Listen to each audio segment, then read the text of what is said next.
now like to introduce Michael Keenan MP, the member for Stirling, representing the Leader of the Opposition, the Honourable Tony Abbott, and please come and join us, Michael.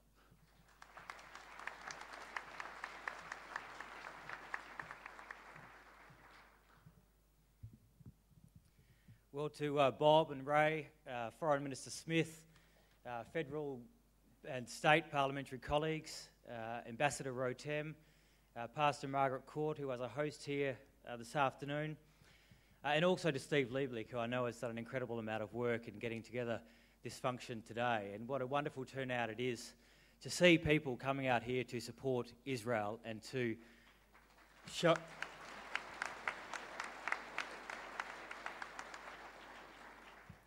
and to show our support for one of our fellow Western democracies.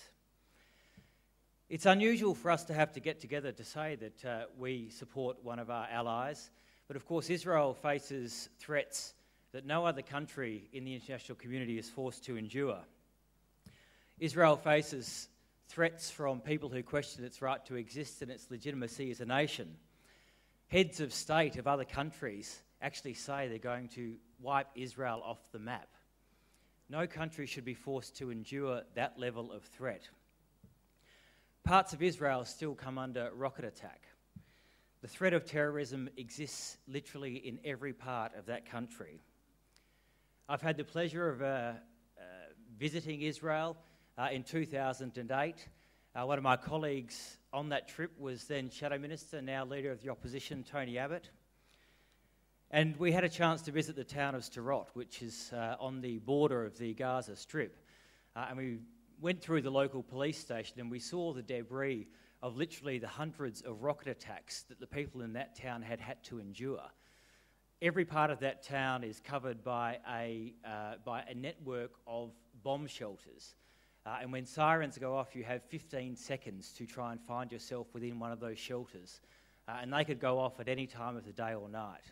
That's the threat that people in that town were living under. We visited a childcare centre that had been constructed by the Jewish Women's Organisation, a childcare centre full of 3-year-olds, 4-year-olds. It was made to be bomb-proof, and it was made to withstand a gas attack. And these are the sorts of conditions that Israeli citizens are having to endure. My visit to Israel was able to confirm the views that I already had about that country, but it was able to inform them to a much greater extent. And I believe, and my colleagues in the opposition believe, and it's already been acknowledged that Julie Bishop would have been here today, but obviously has been detained at the Liberal Party campaign launch.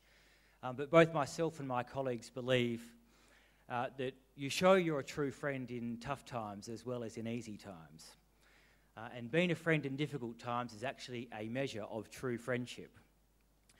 And we don't believe that friendship should be hedged. We don't believe that those friendships should be chipped away at when the going gets tough.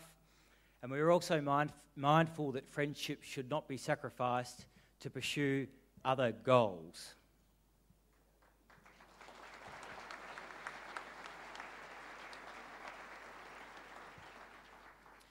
Now, Israel, as has been said by Bob, of course, is not perfect.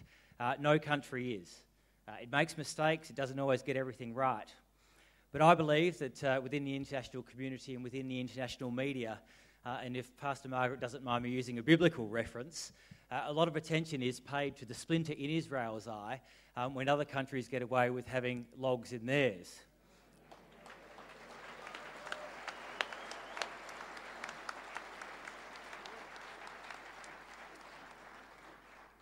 And Israel is held to a very exacting standard that many members of the international community could never possibly hope to meet.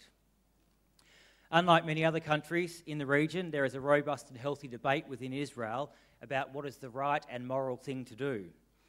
And we were greatly struck by the way that Israel functions. National security issues, which are of course in Israel life or death issues, are hotly contested between the political parties and amongst the populace at large. They're even, astonishingly, we found contestable in the Israeli court system. There is a real and constant discussion amongst the Israeli population about what is the correct way for Israel to operate and to function within the very difficult security situation that it finds itself. The Israeli society, of course, is very multicultural and diverse, and we spent some time talking to Israeli Arabs who weren't always happy about the way Israeli functions, but are actually a very important part of the state there. Israel shares enduring values with Australia, and we share values that we should always cherish: democracy, the rule of law, tolerance of your fellow countrymen, a belief in the equality of men and women, economic liberalism, and respect for religious freedoms. And of course, if more countries in that region were to share those values, then the security situation in the Middle East would be vastly different.